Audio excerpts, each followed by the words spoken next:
بسم اللہ الرحمن الرحیم۔ صحیح بخاری میں نبی علیہ السلام کی حدیث ہے، من یرید اللہ بہ خیرا یصب منہ، اللہ تعالیٰ جس بندے کے ساتھ بلائی کا فیصلہ فرما لے اس سے کچھ لیتا ہے۔ لینے کا معنی یہ ہے کہ اس کی صحت لے لی اور اس کو بیمار کر دیا، اس کا مال لے لیا اور اس کو فقیر کر دیا، یا کاروبار میں گھاٹا پڑ گیا، یا کسی عزیز کو چھین لیا موت کے ذریعے اور یہ صدمہ، اس صدمے سے اس کو دوچار کر دیا۔ یصب منہ، جو بندہ اس قسم کے اللہ کے فیصلوں کو اللہ کی تقدیر رضا قرار دے دے کہ میں اللہ کی رضا پر راضی ہوں، تو یہ صبر کی ایک بڑی اونچی مثال ہے، اور اللہ رب العزت اس صبر کے ذریعے اس کے گناہوں کو معاف کر دے گا اور گناہوں سے پاک صاف کر دے گا۔ لا یزال البلاء بالعبد حتی انه یمشی علی الارض ولیس علیہ اثم، ایک بندہ مسلسل آزمائشوں میں مبتلا رہتا ہے اور اس کو آزمائشوں سے دوچار کیا جاتا ہے،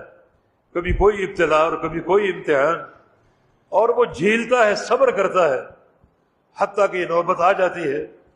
کہ زمین پر چل پھر رہا ہوتا ہے اور اس کے ذمے کوئی گناہ باقی نہیں بچتا۔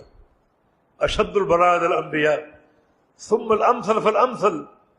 سخت ترین تکلیفیں نبیوں پر آتی ہیں، اور نبیوں کے بعد ان پر جن کا درجہ انبیاء کرام کے بعد ہے۔ اللہ تعالیٰ اپنے بندوں کو آزماتا ہے ان کے ایمان کی قوت کی مناسبت سے، جتنا ایمان قوی ہوگا، مضبوط ہوگا، اتنا امتحان سخت ہوگا۔ سب سے مضبوط ایمان انبیاء کا ہوتا ہے، تو ان کی جو آزمائشیں ہیں وہ سب سے سخت ہوتی ہیں، اور اس کے بعد وہ لوگ جن کا درجہ انبیاء کے بعد ہے، اپنے ایمان کے درجے کے بقدر لوگ جھنجھوڑے جاتے ہیں اور آزمائے جاتے ہیں۔ جو لوگ اس کو ایک فتنہ سمجھ لیں، کلفت سمجھ لیں، اور وہ آہ و بکا کریں،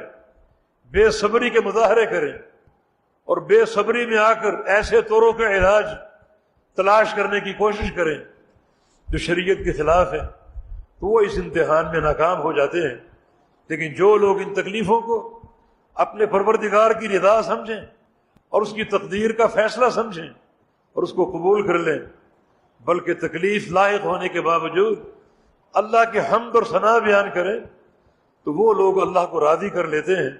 اور اللہ رب العزت ان کو بالکل گناہوں سے پاک صاف کر دیتا ہے۔